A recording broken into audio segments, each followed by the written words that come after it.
My daughter, Teen, is having a birthday in a few days. Money is a bit tight, so I told her we can't afford a birthday party this year. Instead, we can buy a cake, a gift, and go out for dinner. She threw a tantrum over not getting a birthday party, but finally got over it. She told me she wanted a peanut butter chocolate cake and a tablet and wanted to go to an Indian restaurant. I told her she was being unreasonable. She knew her brother was allergic to peanut butter. I even offered to buy her a cupcake, but she insisted on having a cake. So I said, "Fine, you're getting a chocolate cake then." We had another argument over the gifts because I couldn't really afford a tablet, so I asked her to choose something else. Still, she wouldn't choose, so I bought a new phone case for her. Then we had another argument. She knows neither I nor her siblings eat Indian food, so I told her we'll go to her favourite fast food instead. She threw another tantrum, called me an idiot and said, "Fine, have fun then, I'm not coming." She then called her dad and left with him. I've been trying to talk to her, but she only says she's not coming with us and won't talk to us. Am I the idiot for not being able to afford to give my daughter the birthday that she wants? So you said she can't have a party, but she can have a cake, but not the one she wants, so she can have a gift, but not the one she wants, so she can have a meal out, but not the one she wants. Is money just as tight when it's her brother's birthday? You are the idiot.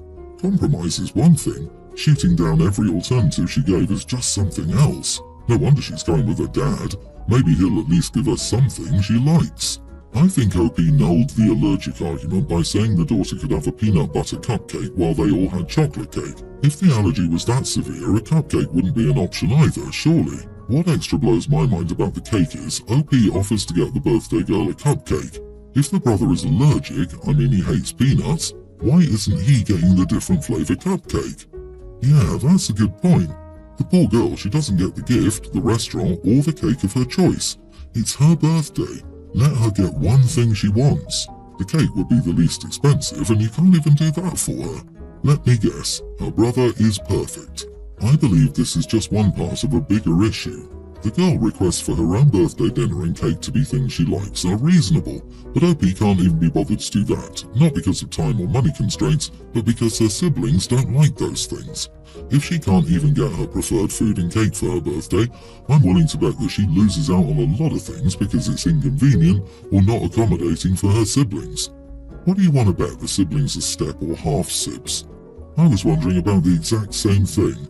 When I reached the end of the story, where she called her father and left with him, I went back and reread everything. It brings up a lot of questions about family dynamics that were conveniently left out.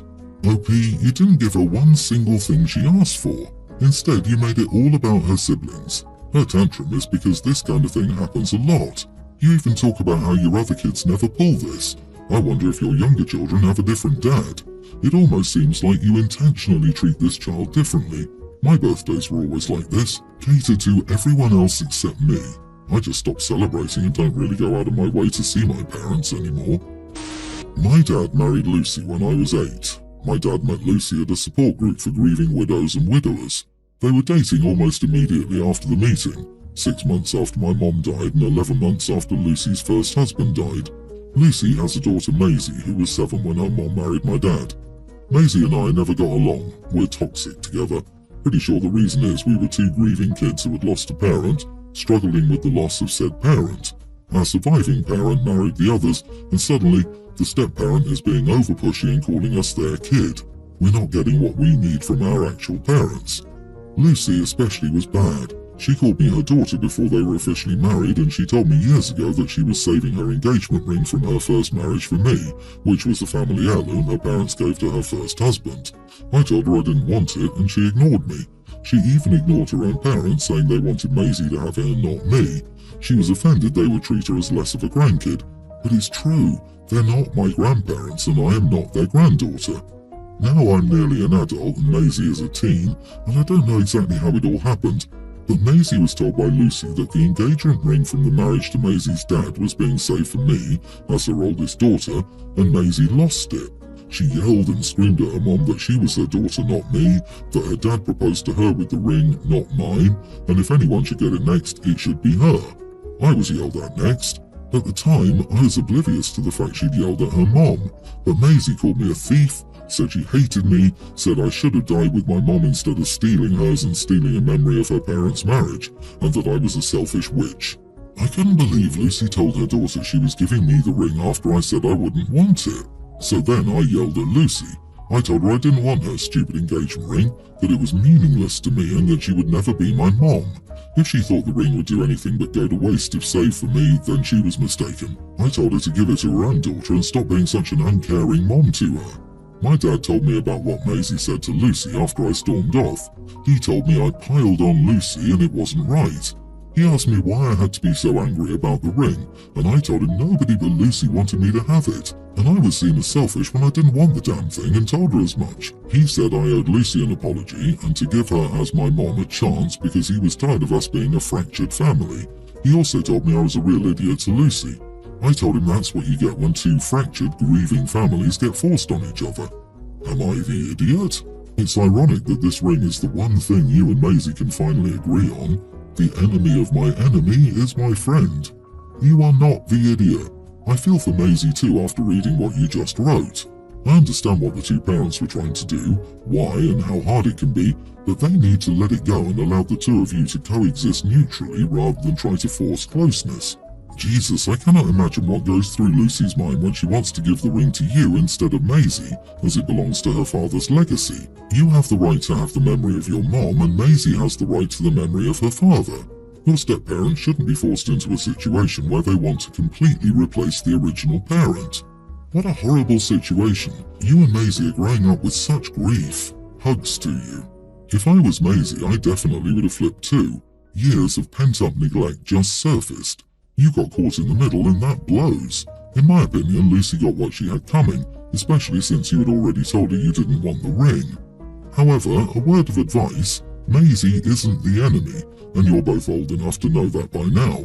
If I were you, I'd try to write a letter to Maisie detailing everything, and I mean everything. Good luck, OP. So, I'm a 28-year-old dude who's lived in my house for a few years now. One of the main reasons I chose this place was because my bedroom faced east, allowing me to wake up to the morning sunlight. Most mornings I wake up before my alarm goes off just because the sunlight from the window wakes me up. There used to be a tree line that provided a natural barrier between my house and any potential neighbours, so I never saw the need for curtains or blinds. Along with that, they were expensive for the nice ones. Recently, my neighbourhood expanded, and most of the tree line my bedroom faced was cut down to build new houses. So boom, a house was built right across from mine, and their window had a clear view into my bedroom. I've always been comfortable sleeping naked. It wasn't an issue when no neighbours were around, but not long after the people moved in, the father from the house came over to my house and pretty much told me to stop being nude in front of my windows since his family could see inside my bedroom. He wasn't nice about it. He wasn't mean either, just matter-of-factly like he gave me an order and fully expected it to be done like I was his kid or employee. I was somewhat surprised but understood his concern, so I made an effort to be more mindful of my outfit when in view of the window. I stopped cleaning and making my bed before getting dressed. Instead, I'd hop out of bed, walk into my closet and at least put on shorts, then go about my morning chores. That being said, I still sleep naked and occasionally become visible to the neighbours for a brief moment after waking up. The father came over again, leading to an argument between us. I told him I was trying my best to be considerate, but there's only so much I can do and that it's my house and I'm not changing my lifestyle because they moved in. He threatened to call the police and said I was being a menace to the neighbourhood, whatever the heck that means. So, am I the idiot for continuing my lifestyle even though my neighbours can see into my bedroom? Not the idiot, he can put up curtains to block his view of your house. He's asking or telling you to put up curtains so that he can keep his windows open, while you block the morning sun that you wake up to. Just like my grandma, who complains I never phone, like phones, curtains work both ways.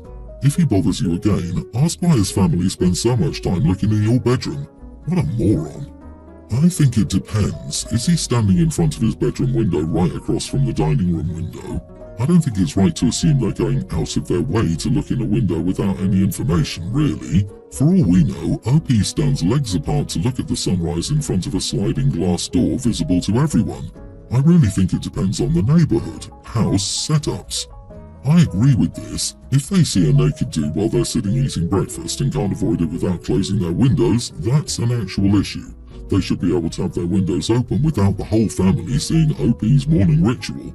I know this isn't for legal advice either, but if OP is in the US, it might also be illegal for OP to do this. You are the idiot, OP. Curtains exist to let in the sunlight and show only shadows. Whether they have curtains isn't the issue. They may be in their backyard or outside and can see you. You can sleep and walk around your house as you like, but why must you show off your lifestyle to the world? Stop flashing your neighbours. I'm sure you can solve this problem so you don't flash your neighbours. You act like there's no middle ground here when there clearly is. Sheer curtains, window film, etc. My female 24 sister 29 is in a tight spot. She has 2 kids. Ashley, young grammar school age, and Matt, a preschooler. Her husband passed away in a work-related accident. I won't go into much detail, but she got some money for his life insurance, and there are some other legal issues going on, and maybe she'll get more money out of it. Prior to the accident, she was a stay-at-home mom, but now, for obvious reasons, she needs to get a job. I don't have a regular job, so I'm free most days. Well, she asked me to babysit for her kids during the days, and she said she'll pay me whatever I wanted. She said she found something that would pay her well and she could keep their house and lifestyle and save the other money for her kids' future and emergencies. I told her that I didn't want to be a babysitter and to ask someone else. She told me that no one else can because her in-laws live in another state, our brother and sister-in-law work too, and both our parents also have jobs, so basically I'm the only one free during the day. I told her in that case she should send them to daycare, but she said that the kids aren't that well since the accident. She would prefer if they could be babysat by family, at least for a couple of months, until they can get used to the idea of losing their dad. Lastly, she told me if I could at least babysit for her in the morning, then our mom agreed to cut some hours so she could babysit during the afternoon. I told her that what they were going through was very sad, but I stood my ground about not babysitting. That's not what I want now. I told her that was the final answer and to stop calling me over that because I won't change my mind. She cried and called me an idiot. She went on and on about how hard her life is. She said that her kids always cry because of their dad and they need family now and how I should help her when I can. I told her that her kids are not my responsibility. She could ask, but I'd already said no, so she should drop it. Now everyone in my family is angry at me. Am I the idiot? You are the idiot. Your sister and her children have just been through massive trauma lately. It's understandable that she wouldn't want to just send them off to daycare. After years of your niece and nephew having their mom home all the time, they've lost their dad and their mom is going back to work. They're 6 and 4. They don't fully understand and won't for some time. She's offering to pay you, but it'll be short term and you aren't working. I can't understand not wanting to help the family after such a tragic, traumatic event. Not the idiot. Who wants someone who has zero interest in babysitting their kids to care for them full time? It's a sad situation, but that doesn't make OP responsible. She's not looking for something occasional. She wants to hire you for a full-time babysitting position, likely at a strong discount, or she'd hire a professional nanny. If she asked for something occasional, I think it would be pretty heartless to decline. But what you've described is a long-term trap that will fundamentally change your lifestyle, right? An OP could literally write, "My whole family just died in a fire, so I asked my only brother left to watch my kid for an hour while I identified the bodies." People would be like, "Your kid's your responsibility." I think it's pretty selfish. Help her out. It's only a few months before she feels ready to let them go to daycare. She's offering to pay you whatever you want. Moreover, if you don't help her out, what right would you have to ask her to help you out if you ever find yourself in a predicament and need help from your family? My 33 female brother has been married to his wife for about 10 years. He has a young teen daughter and she has a teen daughter. My niece is extremely smart and her teachers believe that she'll have a very good future, so to help her, my sister and I have been saving money for her college. Now that my niece is going to high school, we talked about which school she should go to. My brother mentioned that there's an extremely good but also very expensive school that he wished he could send his daughters to, but unfortunately he can't afford it, so our niece will have to go to the same high school as our step-niece. After discussing this for a while, we let him know that we have set a college fund for our niece and that based on our calculations, we can afford to use some of that money to send our niece to that school. Sister-in-law asked if we could do the same thing for her daughter, and we told her that we couldn't because the rest of the money was for our niece's college. She thinks my sister and I are both idiots for showing favoritism. Am I the idiot for not paying for my step-niece's school? I saved some money for my niece's school and college and never did the same for my step-niece, who is just ordinary and not smart like my niece, and I do know her well. And like a good aunt, I want my niece to have the best of everything. Also, my brother is okay with accepting the money for my niece's school. Not the idiot. It's already very generous of you to provide for your niece. Your sister-in-law and her family should consider what they can provide for their daughter. You're not responsible nor obliged in any way to provide for her. It may be useful, however, to have a talk with your niece and make sure she doesn't feel guilty in any way for this decision. Not saying anyone will guilt trip her, just that sometimes good, sensitive people feel guilty for good that comes into their life. I don't know. After 10 years of girls growing up together as sisters, I think it's pretty wild not to see them both as family. There are missing reasons in this post, either distance or favoritism. Nobody is obligated to give anyone money, but after 10 years, I wonder why they treat the girls so differently. I kind of feel the same way. Not that OP is obligated to pay for the stepniece, but it's not like OP's brother only just got married. It's been 10 years, maybe a bit longer since they've been married 10 years, but together longer. It's just odd that OP and her sister don't have a bond with their brother's stepdaughter at all. She is family, even if she's not biologically the brothers. I mean, OP calls the stepdaughter not smart, so it shows how little she cares for that girl, despite her being in the family for over a decade.